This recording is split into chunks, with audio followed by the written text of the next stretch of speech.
What's up, guys? It's time for another episode, another review of Chumino Podcast from My Hero Academia, Chapter 291. You got me, Dave the Smash Fan. And the Japanese individual. It is I, Paul. I think we established that it's Japorian or Japorian. Yep, yeah. I'm gonna go Japorian because it sounds. I like Japorian because it sounds like an Eevee evolution. That's what I'm saying. Like, it sounds like a Pokemon. So I decided to go with that. Yes, it is I, Japorian. Yes, and we're here to talk about Chapter 291 because things have gone crazy. There's more questions now than before, and some shocking revelations that came out at the end of the chapter, which actually kind of was foretold before and what we were thinking. But let's start off with Toya, because we're starting off with telling about his backstory of what happened. So basically, he says that Toya was in this fire of like over 2,000 degrees, something like that, and they said in the report that that it was so intense, the fire, that his bones and skin burned and like turned to ash. The only thing that they found from his body was the lower jaw, and I think that's what they used to like bury him. And then Endeavor starts, well, not Endeavor, but I guess Toya or Dabi starts talking about how his childhood was with Endeavor. Like, was it what in that part? I guess Japorian, was that expected, or were you expecting it to be more cruel, or because I don't know how I feel about it. Like, what did you think? Well, for sure, like we mentioned last time, there was going to be a flashback, and lo and behold, as soon as we start reading this chapter, there is a flashback. Yep. And it tells you a little bit more about his desire, especially Endeavor's, of trying to get the perfect race per se. So I mean, I like it. I was expecting to a little bit more, to be more aggressive. For some reason, I had the idea of Endeavor trying to do whatever it takes just to push his kid to be the best he can be, you know. But yeah, at the same time, it also tells you what kind of behavior that Endeavor has towards his kid, and the reason why he wanted to push him so much was so he can go forward and trying to reach All Might. Yeah. On his prime.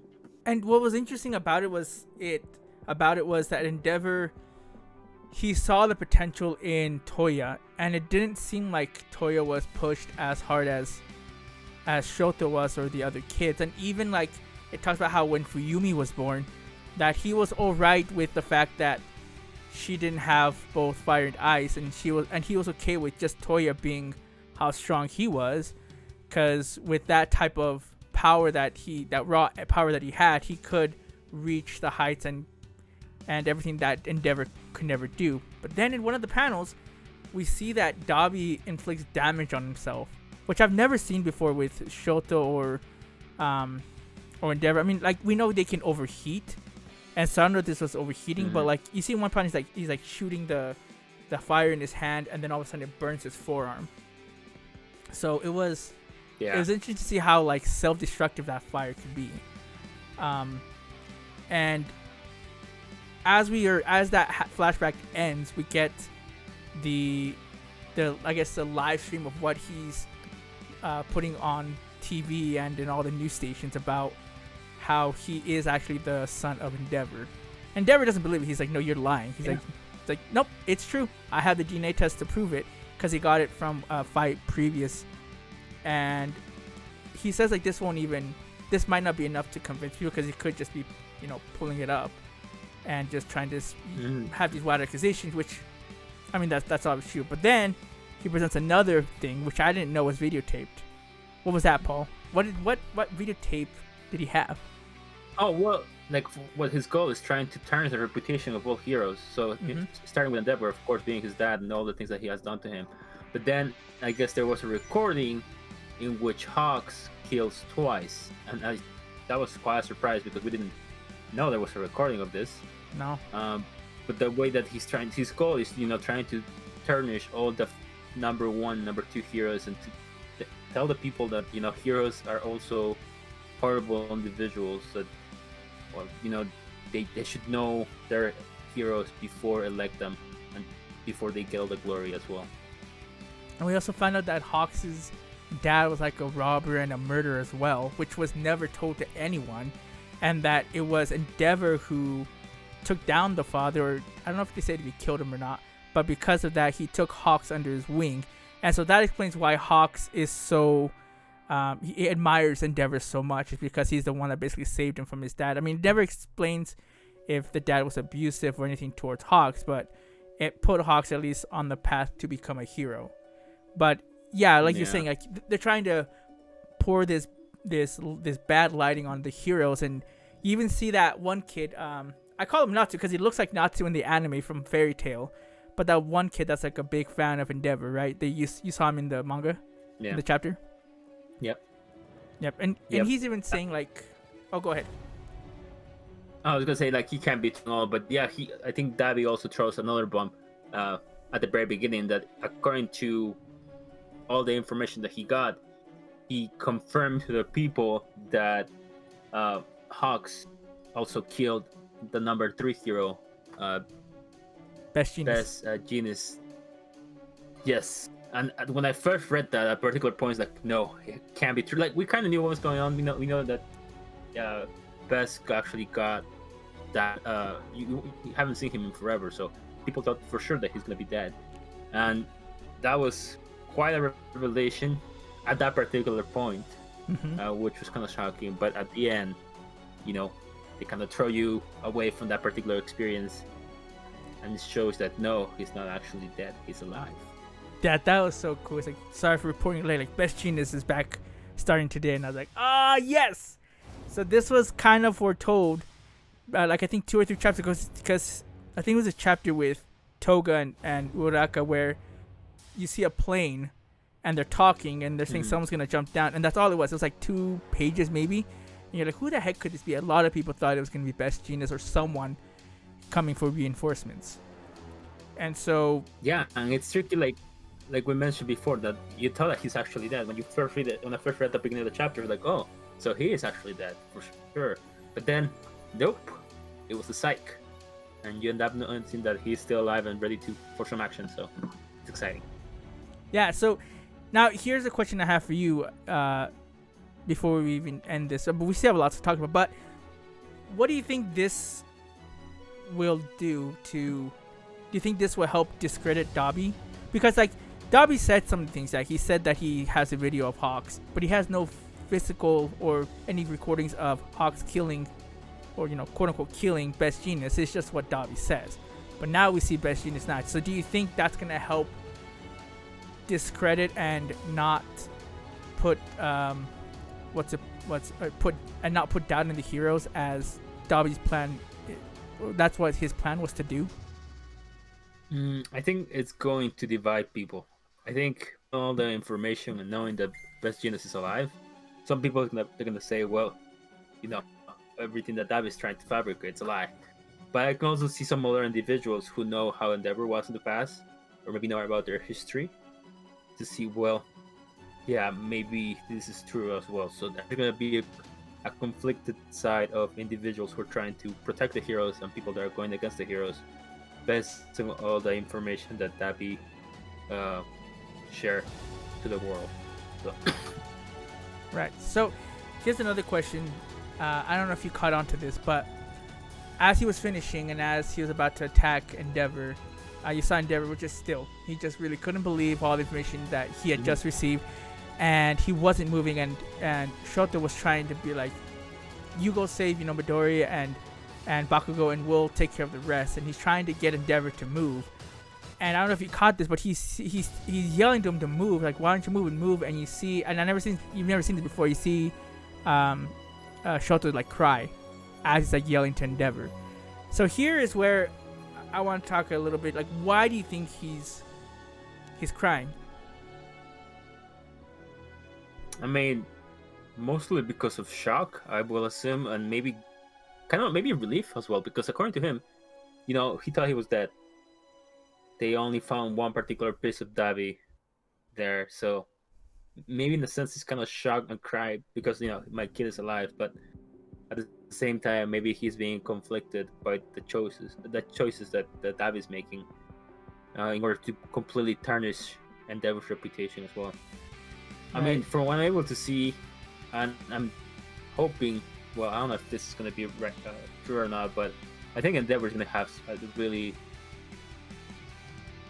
He's going to get injured at a particular point. From what I'm able to see, that I can see like either being caught off by Dabi, or trying to make a particular sacrifice to atone for his past, as he did with Shoto. I think. I don't know. I think it's just so much information for Shoto to take in, to be like. Because here's the thing, like we know how bad. Because again, it doesn't shed any light on Endeavor like treating Toya really bad. Like I said, it never clearly stated. I mean, like like he says he only focuses on like how bad he's been to his brothers and sisters, and all the other stuff he's done, and that he's selfish, but not specifically hurting Dabi to the point of getting burned. So I don't know. I think I think you're kind of right. Like he's sad that his brother is the one that they have to take down. He's sad that I don't know, because I think he just started to like his dad or accept his dad, and try to aspire to be like him, and has noticed a change. And so I think he's also sad knowing that this will probably ultimately force his dad to either step down as a hero or to, I don't know, do something different. So that's why I think he's had those tears, because he just knows that this is just going to be ultimately really bad for him, for his dad. So yeah, I feel bad for him, especially as he's trying to change his ways, trying to change his perception of who he was into the public, and he's making progress, but I think encountering something like this, it kind of pushes him back a little bit. So he's gonna be conflicted in many different ways, but hopefully he can step out of it and continue the fight. Because I think people do need to have a number one hero, and that's why he Endeavor needed to provide hope for the people. If he gets corrupt at this particular point and he didn't, continue to fight, he's gonna make a lot of people disappointment. A lot of his fans are also going to be really disappointed and trying maybe doubt the hero system overall. Right, and that's the ultimate plan. Right. So now let's think and guess what's gonna happen next chapter. Because during the chapter we saw the League of Villains. They're trying to escape, and right now Shigaraki I think is passed out because they're pleading to him to like give Makia an order so we can leave. Because that's the thing, when All For One was talking, he's like, we gotta retreat, and Shigaraki didn't say anything, and now he's just I think passed out or something. So now that Best Genius has come up, all of them are tired, all of them have fought. So what do you think is going to happen next chapter? I think Best Genius is going to show how good it is. Why is he number 3? And start showing his move against Dabi. I think that's what expected to happen in the next chapter. Like I said, I still think that Endeavor might actually fight as well and maybe get injured. But I think that's basically what the next chapter is going to be. Best Genius showing up and showing how cool he is and why is he number 3 hero. Yeah, I think this might be a long shot, but I think they might capture Dabi because he's already caught right now, and Shigaraki will, or All For One will tell Makia to retreat, and will just leave Dabi there to get taken, and Best Genius will just be there to capture Dabi. Then that's going to be interesting if Dabi is caught, because now you have because now like if they have Dabi, they can also like confirm all the stuff that's happened with Endeavor. Because right now, even though they have all these tests, they have all this video, they're still not going to take everything, at face value of what Dabi's saying. But if they have him captured, it's both good and bad thing. It's a good thing because they might be able to get some information out of him, in some way, and B, they unfortunately might be able to confirm everything that Dabi said in the video. So I think he's gonna get captured and they're gonna escape, and that's how like this battle's going to end. Like this arc right here is gonna end like with Dabi being captured. So now they have 2 people that are captured from the League of Villains, and then we're gonna have, I don't know, maybe 2 or 3 episodes chapters of like the aftermath of the arc, and then go into a time skip. Hoping. Yeah, I can see that to be a possibility, because I think all the major players have shown themselves in this chapter. So yeah, it is mostly, it's exciting as well. Every chapter nowadays, especially with My Hero, it's been good one after the other. So hopefully have a good ending to help the fans out. Yeah, I'm hoping to. So yeah, I think that's it for this review. Like, let us know what you thought of it. Like, comment, subscribe. Tell us what you think is gonna happen in the next chapters. And yeah, we'll see you next time. This is David, the Smash Fan. And Japan. See you next time, guys. See ya. It's Chibino Podcast.